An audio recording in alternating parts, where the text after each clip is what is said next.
Hey, what's going on? Another YouTube video. Haven't done one in a while, but I thought I'd show you guys how to do a YouTube video on seam filling start to finish and how we do it in the renovation industry.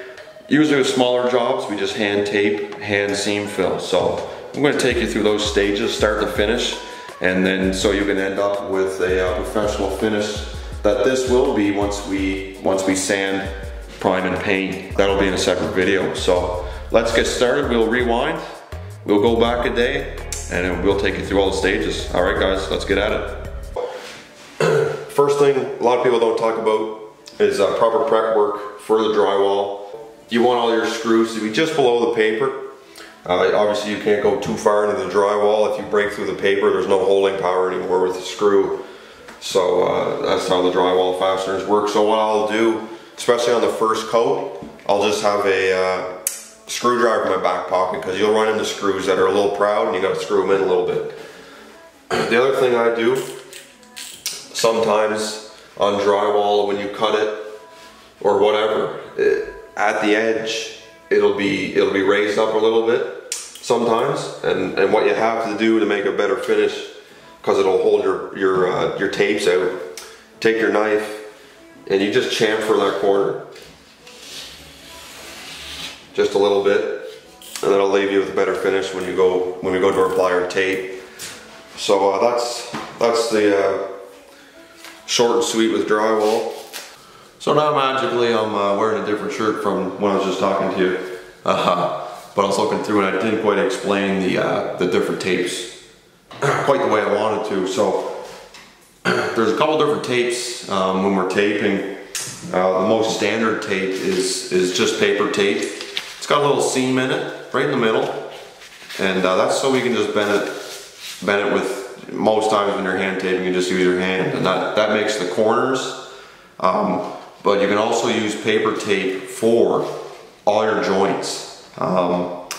Generally, paper tape, when you're using paper tapes on joints, it's usually just set normally with standard mud. And that's one of the most common practices. The next tape, and the most common tape that you see with homeowners using and at a lot of stores, is what we call mesh tape. Now mesh tape is a fiberglass tape, very common. It's got a sticky side, so you can just stick this to the wall before mixing your compound. Now the thing that commonly gets mixed up and argued with online, or has been a common debate for a long time, is mesh tape isn't made for drywall. Not necessarily the case. The difference is, when you're using a mesh tape, is you have to use a mixable compound. Unlike mud that just air dries, you need a little bit of extra strength when you're using mesh tape. So you need to use something called Durabond, which is a hard setting compound, and it has that strength to hold that tape.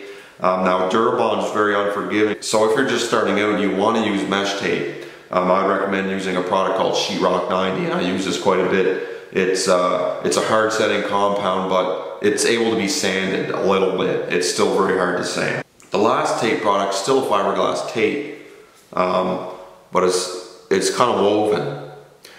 And this is kind of the hybrid of both worlds. So I use this product actually quite a bit on customer ceilings.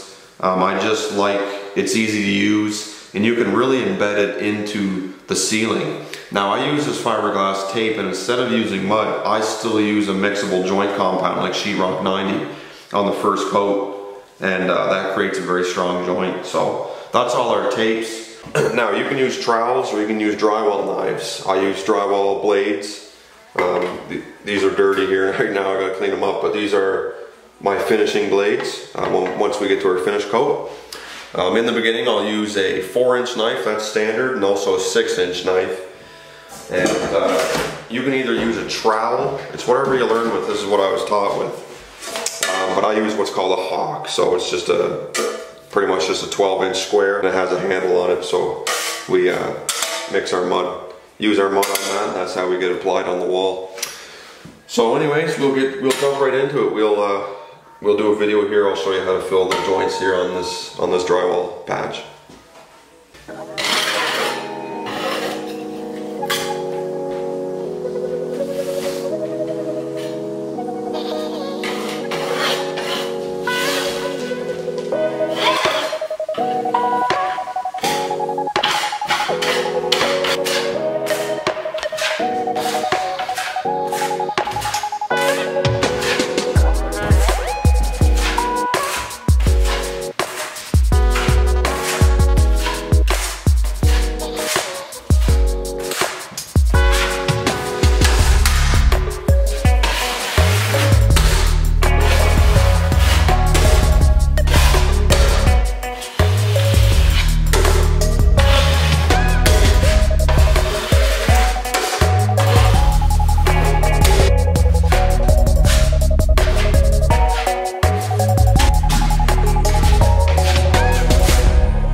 got our sheetrock 90 on.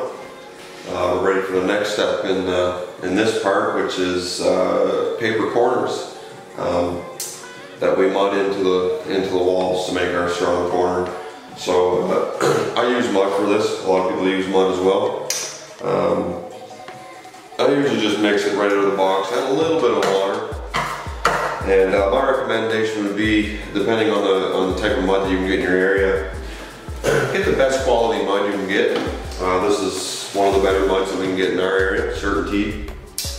Just real nice mud. I've used many types. This is one of the better ones for sure. So a good quality mud for sure. We're just going to use a 4-inch blade to tape our corners, and I just have the paper tape on a roller here. Hooks onto my pants, but nothing special to the paper. It's just a paper, but it does have a little rolled seam in the middle, and that's so we can make our corners. So we'll go ahead and tape up the ceiling here. Not much to it. There's just a couple tricks. One thing that I'll mention, over time when you use these blades, can't really see it there. The corner on the blades just got a little round in it. When you buy these brand new, they'll be very sharp on the edge. The reason mine's rounded is just from use. And so what'll happen is that when you're doing corners with a brand new blade, you might even want to take just a fine sandpaper around those corners just a little bit. What'll happen is the sharp edge will actually cut through the corner of your tape. And once you cut the middle of your tape, it's not really doing much in terms of strength for your corner. So that's just a little tip.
Alright, so that's just a 10-inch finishing blade I use on the first skim coat. That's just some mud.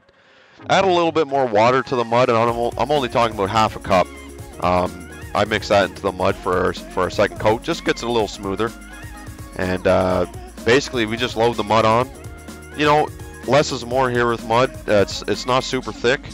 And first I'll smooth out the center. That's usually what I always do.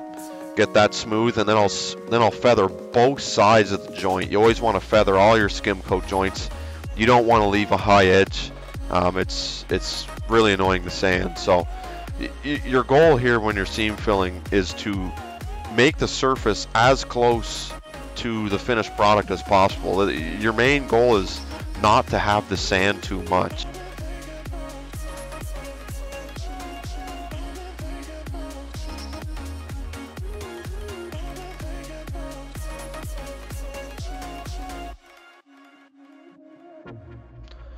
Now we're on to finishing the ceiling. This is the first skim coat, same 10-inch blade, and we're skimming on a factory joint here at the moment, so we don't have to do a super wide fan because most drywall nowadays has a tapered joint, which allows us to set our tape in the joint without sticking out too far and making us have to do a really wide fan to hide the joint.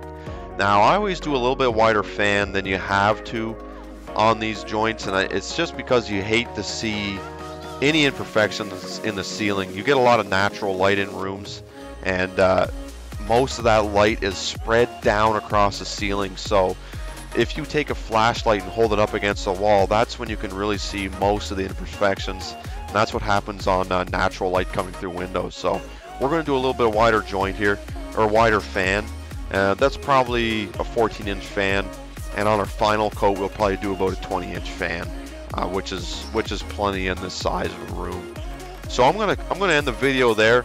We'll do video number 2 on our final skim coat. This is just a little taste. You see me filling the other side of the corner next day, and I'll show you how to do the final skim coat. It's just a little bit of bigger blade, same idea as the skim coat you just seen there. So I'm going to cut it off there, guys. Hopefully you enjoyed the video, and we'll finish our seam filling journey here on the next one. See you later. Cheers.